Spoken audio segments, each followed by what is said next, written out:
और तब भगवान ने फिर वही शब्द आया।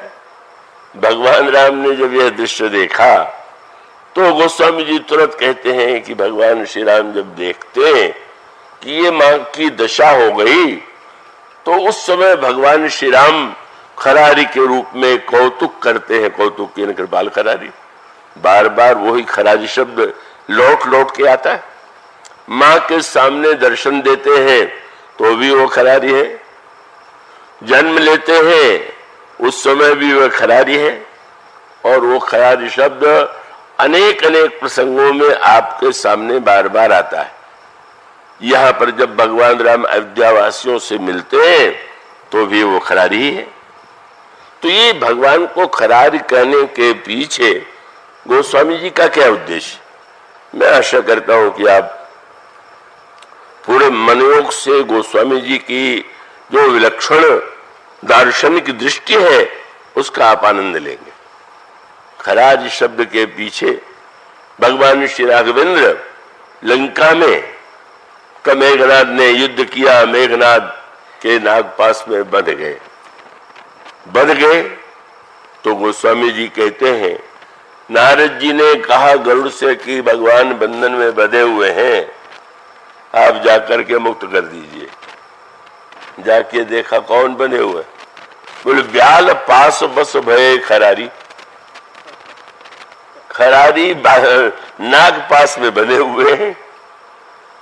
जामवान जी और सारे बंदर समुद्र के किनारे एकत्र से कौन पार करेगा। सबने अपने अपने बल का वर्णन किया और बल का वर्णन करने के बाद जामवान की ओर भी दृष्टि गई तो जामवान जी बूढ़े थे। उन्होंने कहा अब मेरी आज तो वो स्थिति नहीं है, पर मैं अपना पुराना इतिहास सुनाता हूं कि जिस समय भगवान ने वामन रूप ग्रहण किया तो वामन रूप तो भगवान ने सतयुग में ग्रहण किया। जामवान जी उस युग में भी थे, वो ठीक है, लेकिन इस समय वो नाम बड़ा विचित्र लेते हैं। बोले जब ही त्रिविक्रम भयउ खरारी तब मैं तरुण रहा बल भारी। जब खरारी वामन बने और विराट बने तब मैं युवा था। इस खरारी शब्द का जो प्रयोग है वो केवल किसी कविता में जोड़ने के लिए नहीं कि चाहे ये शब्द जोड़ता है तो जोड़ दे। वो स्वामी इसके द्वारा जो कह रहे हैं उस पर गहराई से विचार कीजिए। खर का प्रसंग क्या है? शूर्पणखा के नाक कान कटने के बाद वो जाती है अपने भाइयों के पास। खर दूषण तिसरा जो 14,000 महाराक्षस दंडक वन में रहते हैं और अपने मां के अपमान से क्रोध में, अपनी बहन के अपमान की बात सुन करके क्रोध में भर जाते हैं और वो दंड देने के लिए 14,000 सेना लेकर चलते। धूल उड़ रही थी। भगवान श्री राम ने देखा। भगवान राम ने लक्ष्मण से कहा लक्ष्मण तुम जानकी जी को लेकर के किसी गिरिकंदरा में चले जाओ, तुम वहां पर इनकी रक्षा करना, तुम सावधान रहना और मैं देखता हूं इन्हें। तो स्वामी जी ने कहा, प्रभु ने कहा कि ले जानकी जाओ गिरिकंदर आवा निश्चर कटक भयंकर रहो सरग सुनि प्रभु की बानी चले सहित श्री सर धनु पानी। सेना आ गई। सेना आती है और वो सेना श्री राम को देखते ही स्तब्ध हो जाती है। सबका शस्त्र शिथिल हो जाता है, हाथ उठ नहीं रहा है। सेना क्यों नहीं आक्रमण कर रही? खरदूषण ने, त्रिशिरा ने आकर के जब खर ने श्री राम को देखा तो चकित हो गया। स्वयं इसको इतना आश्चर्य हुआ, उसका भी साहस नहीं हो रहा है कि वो शस्त्र उठावे। श्री राम की सुंदरता पर मुग्ध हो गए 14,000 राक्षस, 14,000 सैनिक। शूर्पणखा भी श्री राम की सुंदरता पर पहले मोहित हुई थी, लेकिन वो मोहित तब हुई थी जब उसने देखा था। नाक कान कटने के बाद तो मोहित होने का प्रश्न ही नहीं था। लेकिन ये तो कटने, जिन्होंने बहन की नाक कान काट लिया है उस अपमान के प्रतिशोध के लिए जो आए हुए हैं, का उनके सामने का भगवान श्री राम का जिस समय सामने है, उनको देख करके गोस्वामी थकित भई रजनीचरधारी। मंत्री को बुलाया खर ने और कहा कि हम लोगों ने कितने युद्ध लड़े, सुंदर से सुंदर व्यक्तियों को मारने में कभी हमारे हृदय में दया का संचार नहीं हुआ, पर आज हम कह सकते हैं कि हम भरी जन्म सुनो सब भाई, देखी नहीं अस सुंदरताई। ऐसी सुंदरता हमने नहीं देखा। तब यद्यपि भगिनी कीन कुरूपा, वध लायक नहीं पुरुष अनुपा। भले ही इन्होंने हमारी बहन को विरूप कर दिया है, पर वध के योग्य नहीं।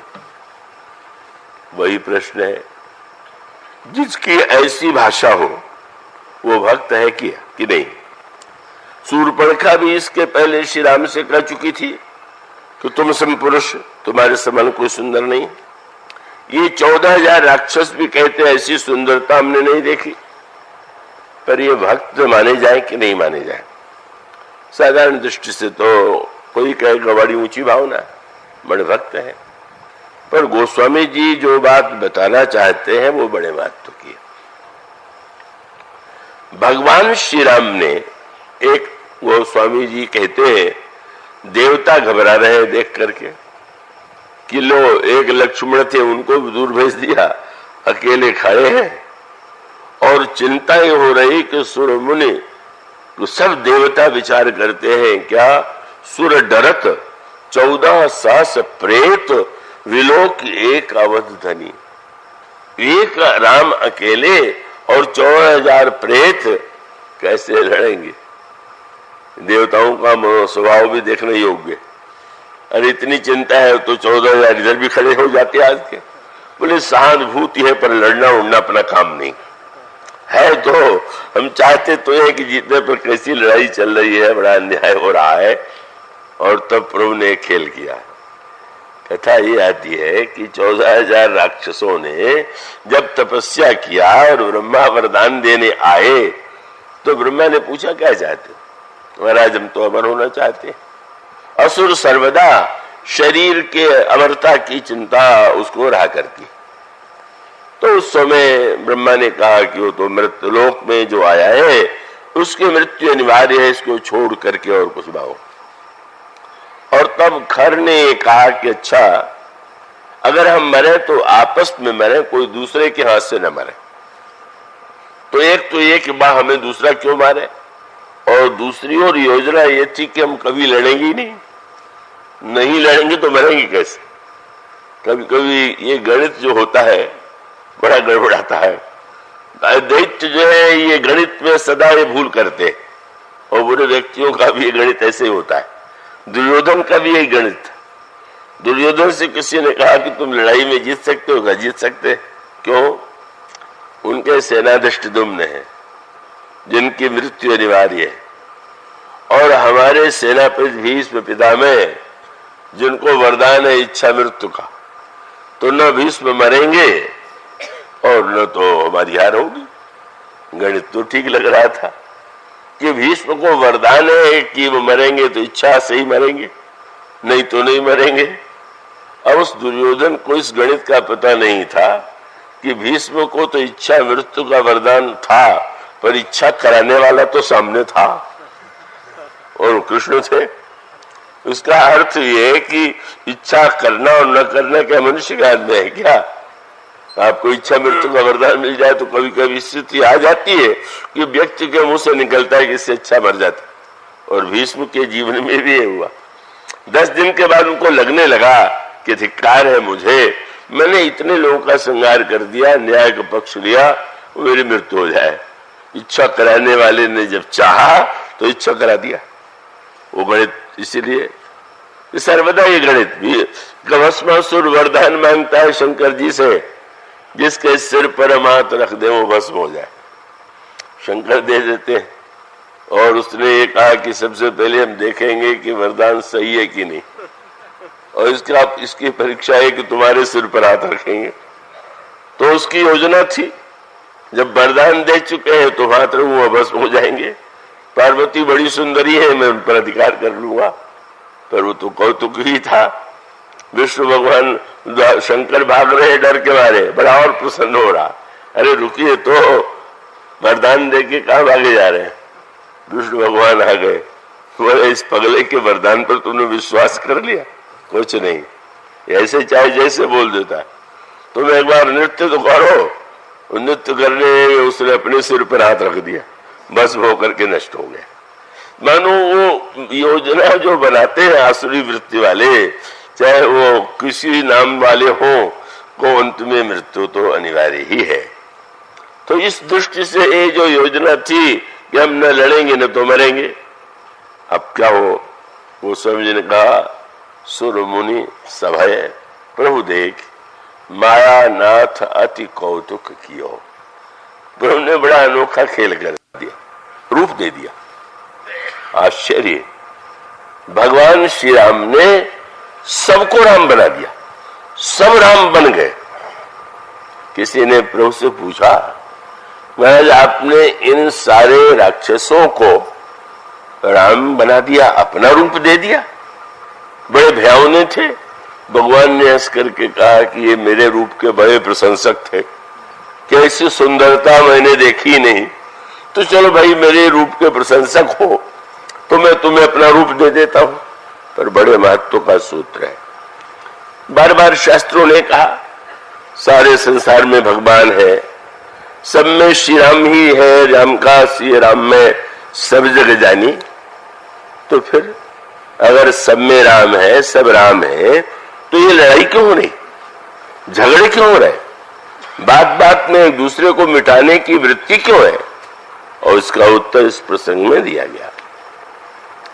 जब 14,000 राम हो गए तो फिर इससे बढ़ के जीवन का और क्या लक्ष्य होगा? भगवान की जो 4 प्रकार की मुक्ति है, उन 4 मुक्ति में सालोक्य, सामीप्य, सारूप्य और सायुज्य। भगवान का लोक मिले तो सालोक्य मुक्ति, भगवान के पास पहुंच जाए तो सामीप्य मुक्ति, और भगवान का रूप मिल जाए तो सारूप्य मुक्ति, और भगवान में समा जाए तो सायुज्य मुक्ति। तो भगवान जो वैकुंठ या अपने जिस लोक में भी है, जिस रूप में जो देते हैं वही रूप उन्होंने उन्हें दे दिया। पर गोस्वामी जी यह बताना चाहते हैं, और यही सत्य समझने योग्य है कि मानो सब है, सब में श्री राम है, लेकिन वृत्ति का अंतर है। क्या? का वो एक राक्षस जब सामने वाले को देखता है राम के रूप में, वो अपनी ओर तो देखता नहीं कि मैं भी राम। अगर ये देख लेता तो वो झगड़ा किस बात का, राम राम को क्यों मारने लगे? लेकिन सूत्र ये है कि उनके हृदय में जो खर वृत्ति है, कठोर वृत्ति है, द्वेष वृत्ति है, उनके हृदय में भावना ही है कि राम मेरा शत्रु है। क्योंकि उसके पहले यह बात आती है कि जब उन्होंने कहा कि बहुत सुंदर है, मानने योग्य नहीं है, तो लगा बड़े भक्त हैं। पर हृदय में कलुष कितना था। सूर्पणखा से सुन चुके थे इनकी पत्नी तो इतनी सुंदरी है कि विश्व ब्रह्मांड में वैसे सुंदरी नहीं। और तब खरवृत ने अपने मंत्री को भेजा था, जा करके कह दो कि हम उनका वध नहीं करना चाहते, पर एक प्रस्ताव है समझौते का। क्या? बोले देहि तुरत निज नारी दुराई, और जीवत भवन जाहि दो भाई। वो पत्नी को जो छिपा रखा हुआ हमें दे दे, हम संतुष्ट हो जाएंगे। कितनी वासना की दृष्टि है। बहन की नाक कट गई तो कोई चिंता नहीं, पर इतनी सुंदरी अगर प्राप्त हो जाती है तो बस ठीक। वासना और कलुष का है वाक्य प्रभु ने सुना, हंसने लगे। बोले तुम तो जानते ही, जाकर के कह दो अपने स्वामी से कि हम तो क्षत्रिय है और शिकार करना हम लोगों का कर्तव्य है। तो शिकार करने के लिए हम साधारण मृगों को तो मारते ही नहीं, तुमसे खल मृग खोजत फिर ही, वो तो तुम जैसे दुष्ट मृगों के लिए ही ये धनुष बाण है। क्रोध में भर गए।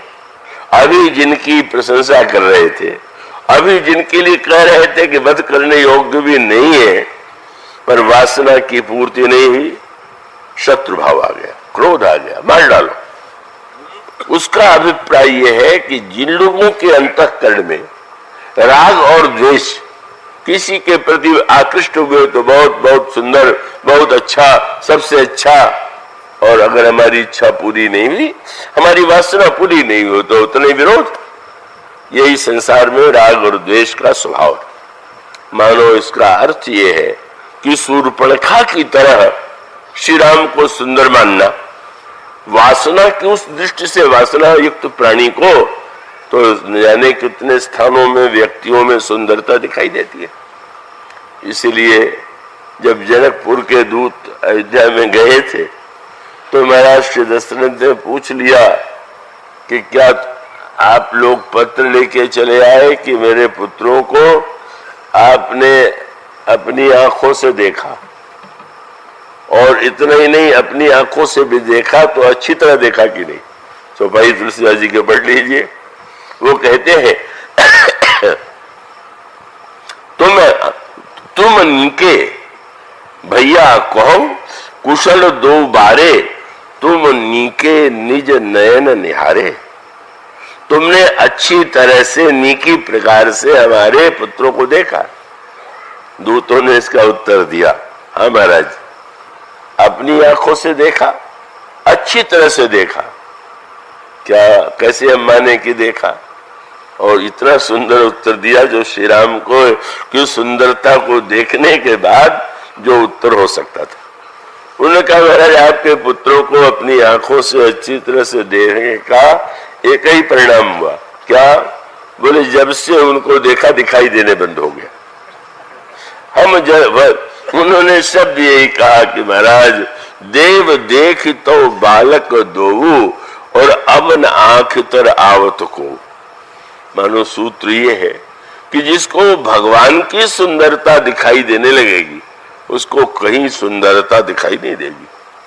सुंदरता अन्यत्र दिखाई देती है और हम कहें कि हम भगवान की सुंदरता देख रहे हैं तो सही नहीं। वह वासना की सुंदरता होती है। जब वासना होती है तो न जाने कितने लोग सुंदर प्रतीत होते हैं। यह वासना और कलुष भरी दृष्टि शूर्पणखा को सुंदर बताती है। और सुंदर बताने के बाद जब श्री राम ने कह दिया कि मेरा तो संकेत किया विवाह हुआ है, मेरा छोटा भाई कुमार है, अभी कह रही थी कि तुम्हारे समान कोई सुंदर नहीं, पर इतना सुनते चली गई। और जब लक्ष्मण जी ने कुछ व्यंग किया और बार बार दर भेजी गई तो क्रोध आ गया। बोले किसी आन राम पर गई रूप भयंकर प्रकट दबाई। वासना के द्वारा या राग के द्वारा जब कहीं गुण या सौंदर्य दिखाई देता है तो क्षणिक होता है। जब भगवान का सौंदर्य, भगवान का गुण दिखाई दे तो उसकी एक ही कसौटी है। राम प्रिय लगने लगे, कसौटी। राम का रूप प्रिय लगने लगा, कसौटी। गोस्वामी जी कहते हैं जो मुहि राम लागते मीठे तो सटरस नौ रस अनरस सब हो जाते अति सीठे। भगवान को भोग लगा पर सडरस की वृत्ति है कि प्रसाद की वृत्ति है। प्रसाद बैठता है। कई बार लोग कहते हैं आज तो प्रसाद बड़ा स्वादिष्ट बना हुआ। तो ये प्रसाद आप लेने गए थे क्या? प्रसाद रस लेने नहीं गए थे, सडरस लेने गए थे। हलवा बना है तो बड़ा स्वादिष्ट प्रसाद हो गया, और चना हो जाए तो बोले आज तो थोड़ा ठीक ही था। और हमारे एक संत थे रघु जी महाराज गोरखपुर में, वो तो भगवान श्री राम के आराधक थे और वो भाव में श्री राम से निरंतर बात करते रहते थे। तो बताते थे कि आज मेरे राम ये भोजन प्रसाद लेंगे। तो भक्त बहुत संख्या में प्रसाद के लिए आते थे। समस्या तब आती थी कि जब वो कहते थे कि आज तो मेरे रामलीला कह रहे हैं कि हम करेला लेंगे। अब करेले का भोग लगा दिया गया और जब उसको बांटने लगे तो जितने भक्त थे कहते प्रसाद का तो एक कण ही बहुत है, लीजिए। हलवा है तो बहुत नहीं है, और अगर वो हो गया तो एक कण ही बहुत है, और उसको भी लेके किसी ने सिर पर लगा लिया, बोले बस वो तो सिर पर धारण प्रसाद को कर लिया। तो वो प्रसाद वृत्ति नहीं है, वो स्वाद वृत्ति है। तो प्रसाद और स्वाद वृत्ति मिलती जुलती है और उसमें भेद करना बड़ा कठिन है। वहां बम्बई में कथा होती है तो प्रसाद वितरण भी नित्य और उसमें भी बहुत विचित्र दृश्य होता था। अब बहुत से लोग हैं तो उमा शंकर जी से या कभी मैत्री शरण जी से मैंने कभी तुम लोग भी बांट दो, तो वो कई ऐसे थे कि वो उन्होंने दिया तो कहते नहीं हम तो महाराज जी के हाथ से ही लेंगे। बड़े श्रद्धालु है भाई, अब उनको थोड़ा अपमानजनक लगेगा जिसके हाथ से नहीं लेंगे। जुझलाते थे, मैं कहता भी तो उमा शंकर जी कहते थे कि नहीं जब ये हमारे हाथ से नहीं लेते तो हम क्यों इनको देके अपमानित अपने को करें। पर विचित्र दृश्य तब हुआ और मैंने कई बार देखा कि जब अल्फांजो आम प्रसाद के लिए आया तो बिना पूछे ही सबके हाथ से लेने को तैयार है। फिर वो निष्ठा नहीं रह गई कि महाराज जी के हाथ से होना चाहिए। उसका अर्थ क्या है, कितना मूल्यवान आम भी मंगा, स्वादिष्ट भी। वृत्ति नाम तो हम कुछ लेते हैं और हृदय की वृत्ति कुछ होती है। प्रसाद की वृत्ति कम होती है, स्वाद की वृत्ति। बोले अगर राम का प्रसाद प्रिय लगा तो षड्रस का ध्यान नहीं रह जाए, और साहित्य के रस से ही अगर राम का गुण प्रिय लगे तो भी वो पूरा राम के प्रति नहीं। तो षड्रस नौ रस अनरस सब हो जाते सीठे। अगर राम की कथा मान लीजिए कोई बहुत बढ़िया संगीत में गा दे, आपको मधुर लगे, और किसी का कंठ वैसा न हो आपको कठोर लगे, तो आप कंठ के प्रेमी है, कथा के प्रेमी नहीं। इसलिए गोस्वामी जी का जो कथा वक्ता है, एक वक्ता कौन है, भुसुंडी कौआ, और कंठ के लिए कौआ तो जैसा प्रसिद्ध है वो आप जानते ही हैं।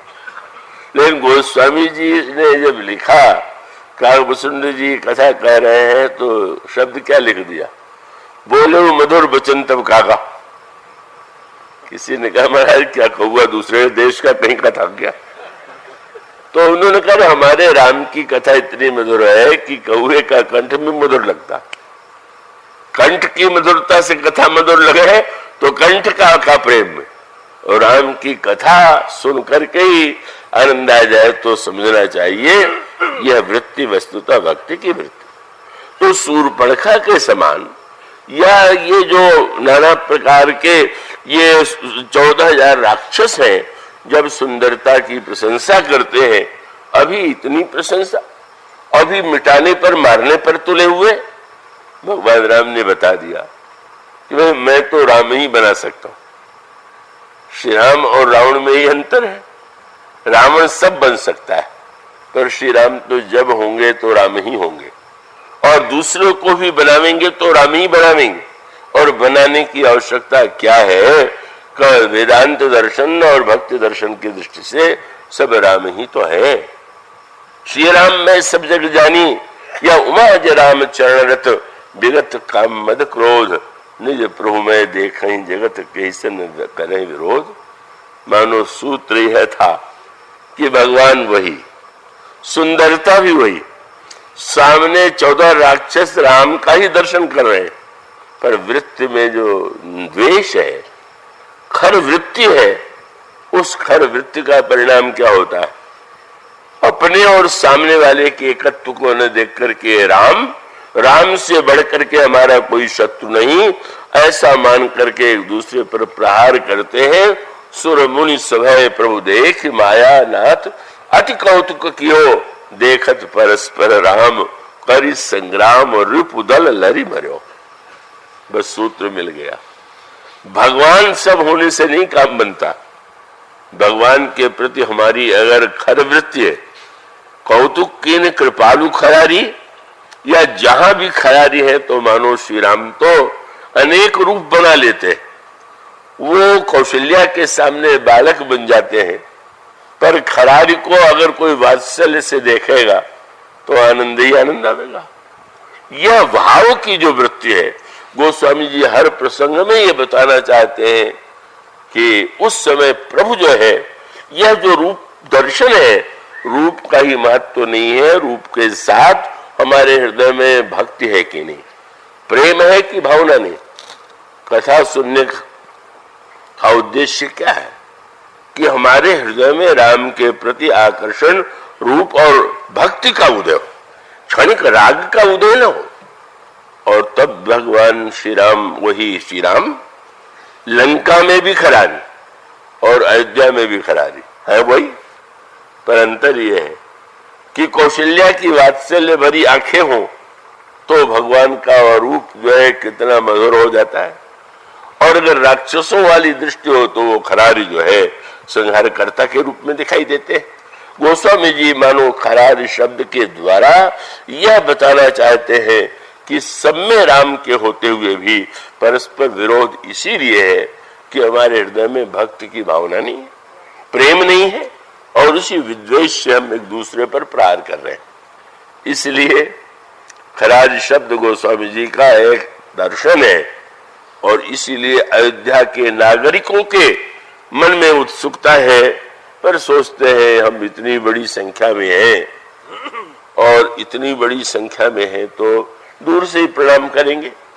पर वो तो खरारी थे तो जब 14,000 राक्षसों को उन्होंने राम बना दिया तो 14,000 क्यों? गोस्वामी जी कहते प्रेमा तुर सब लोग निहारी, कौतुक कीन कृपालु खरारी अमित रूप। एक रूप में भी वही 14,000 भी वही बन गए थे, और जितने रूप थे, जितने अयोध्यावासी उतने राम, और जथा जोग मिले सबई कृपाला। बड़ों के चरणों में प्रणाम कर रहे, छोटों को हृदय से लगा रहे, आशीर्वाद दे रहे, मित्रों के कंधे पर हाथ रख रहे। रामायण कितनी बन गई, जितने अयोध्या के नागरिक थे। खरारी तो है, और कितना आनंद आया जब उन्होंने श्री राम को अपने पास देखा, गदगद हो गए। कितना आनंद है, प्रभु आए और सबसे पहले मेरे पास आए। वो तो सबके पास आए हुए, पर किसी ने बगल में नहीं देखा, उसने अपने राम को देखा, और अपने राम हमारे पास है, हमारे लिए है। गोस्वामी जी कहते हैं कि अगर उन अयोध्यावासियों से रामायण लिखने के लिए कही जाती कि विमान से उतरे तो क्या हुआ, तो सब ये कहते सबसे पहले मेरे पास आए। कोई कहता मेरे सिर पर हाथ रखा। गोस्वामी जी कहते इसी प्रकार से रामायण शतकोटि अपारा, अनेक बार भगवान अवतार लेते हैं, और सबके राम अपने अलग है। और अपने राम जो है, राम से काम नहीं बनेगा। तुलसी अपने राम को रीज बजाओ चाहे खींच, जब तक राम अपने नहीं, हमारे नहीं, उनके प्रति भक्ति नहीं, तब तक हम राम का आनंद नहीं पा सकते। गोस्वामी जी ने कहा एक आवश्यकता नहीं कि कौन गलत है कौन सही है। वाल्मीकि रामायण कोई बड़ा, आजकल तो कभी कोई बड़ी सरल सी व्याख्या कर देते हैं। बोले गोस्वामी जी भगत थे, उन्होंने कल्पना कर लिया। क्या वाल्मीकि जी ने इतिहास लिखा, कितना ब्रह्म का सिद्धांत है। वाल्मीकि जी ने तो श्री राम को बहुत कम देखा, थोड़ा अवसर मिला। उन्होंने उस समय भगवान राम है विद्यमान, और उस समय वाल्मीकि जी भी हैं। और वाल्मीकि रामायण के प्रारंभ में मूल रामायण आता है कि नारद जी से उन्होंने पूछा कौन्वस्मिन् सांप्रतम लोके गुणवान कश्च वीर्यवान। इस समय धर्मज्ञश्च कृतज्ञश्च सत्यवाक्यो दृढ़व्रतः, गुणों का नाम लेकर के इतने गुण वाला कौन है। और तब नारद जी ने श्री राम में ही सारे गुण विद्यमान है, और उन्होंने राम कथा लिखी। पर तुलसीदास जी ने जब श्री राम का वर्णन किया तो किसी ने कहा वाल्मीकि तो समकालीन थे, पर आप तो वर्तमान कालीन हैं, तो आप तो जो लिख रहे होंगे वो केवल सुनी सुनाई बात होगी या कल्पना होगी। पर गोस्वामी जी जो इसका उत्तर देते हैं उसी को समझ करके आप तुलसी के राम को समझ सकते हैं। गोस्वामी जी ने जो 12 ग्रंथ लिखे हैं उसमें एक ग्रंथ है गीतावली। तो गीतावली में श्री राम के जन्म का और जन्म के बाद स्त्रियां जो गीत गाती हैं बालक के जन्म के समय, सोहर गीत, उस छंद में उन्होंने कुछ छंद लिखे। तो किसी ने गोस्वामी से पूछा कि आप तो कवि है, कल्पना करता है, तो वो श्री राम के जन्म के समय ये गीत गाया गया, ये वाल्मीकि रामायण में तो लिखा नहीं है, अध्यात्म रामायण में भी नहीं है, वसुंधरा रामायण में भी नहीं है, आपके में है, तो आपने कल्पना से गीत लिखा होगा। गोस्वामी जी जो बात कहते हैं वो समझना बड़ा कठिन है। उनका नहीं, न अध्यात्म रामायण, न वाल्मीकि रामायण, न वसुंधरा रामायण। तब मैं जानता हूं कि श्री राम के जन्म के समय यही गीत गाया गया। कैसे जानते? बोले त तुलसी मिल गायो, उन गाने वालियों में मैं भी था। अब अंदर पड़ गया ना। समकालीन हो जाने से क्या होता है, समकालीन होकर के भी वाल्मीकि उन्हें दूर से जानते हैं, और समकालीन न होते भी गोस्वामी जी का वो केवल जानते ही नहीं है। जब राम का जन्म होता है तो दास तो निकाल देते हैं तुलसी, क्योंकि स्त्रियां गीत गा सकती हैं, तो तुलसी के रूप में वे स्वयं गीत गाने वालों में सम्मिलित हैं। मानो गोस्वामी जी के जो राम हैं वो कालातीत। और राम को समझने का अर्थ है, राम को आप या तो स्वयं अपने काल में ले आइए, या काल के रूप में जहां पर प्रभु है उस काल में अपने को अनुभव कीजिए। जब तक आप तुलसी के राम के साथ स्वयं सम्मिलित नहीं हो जाते तो तब तक उनके राम को आप नहीं समझ सकते। इसलिए वो कहते हैं कि हाँ, मैंने स्त्रियों के साथ मिलकर के गीत गाया, और उसका एक दार्शनिक बड़ा महत्वपूर्ण काव्य है, उसमें संकेत देते हैं ये क्या हुआ। और गोस्वामी जी ने कह दिया कि जब श्री राम का जन्म हुआ तो मास दिवस कर दिवस भा, 1 महीने का दिन हो गया। तो बड़े आश्चर्य की बात है, मुझे वो भूलता नहीं संस्मरण। दिल्ली में किसी ने उलाहना देते हुए कहा, क्या है पंडितों का इनकी बुद्धि को यही निश्चित नहीं कर पाते कि रामनवमी किस दिन है। पंजाब में आज, किसी ने कल, किसी ने परसों, 3-3 दिन रामनवमी लिख दे रहे हैं।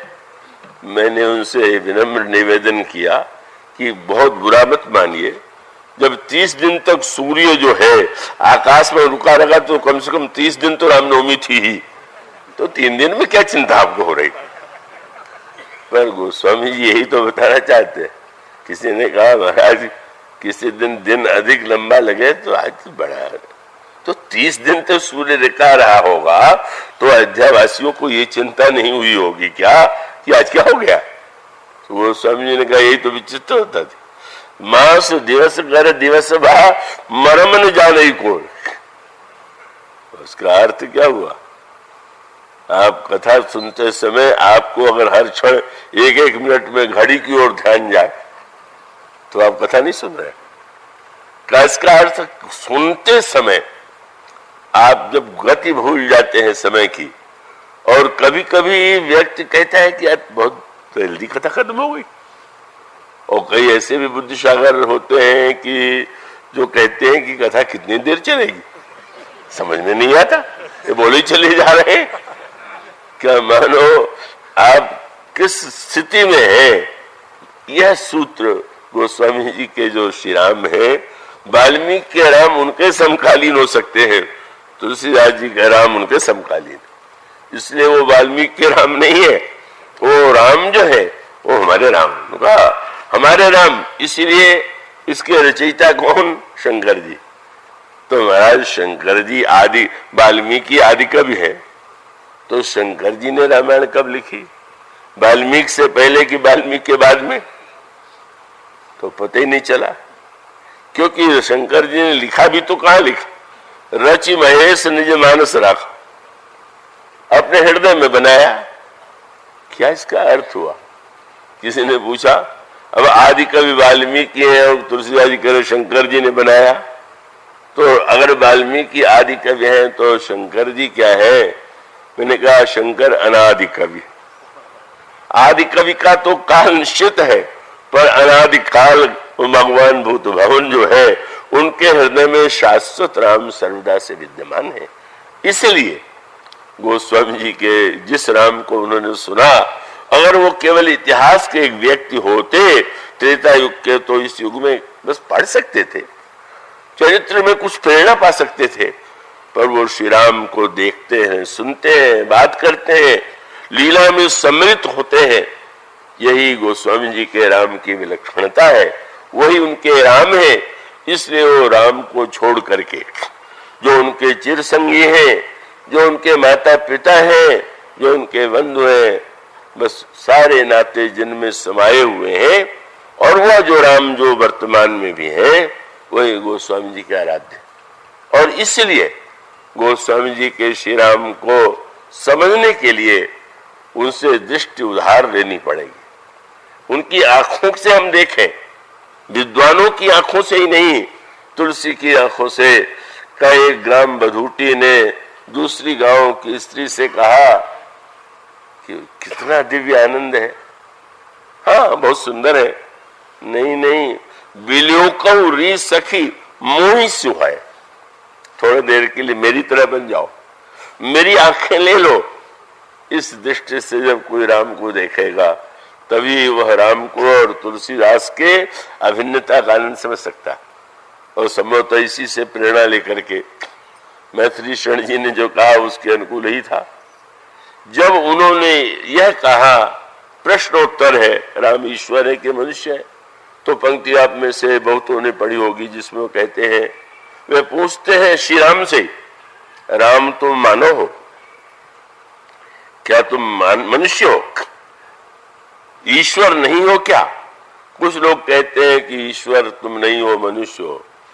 और उन्होंने जो भक्ति भरा स्वर कहा, वो स्वर यही था कि राम तुम मानव हो, ईश्वर नहीं हो क्या?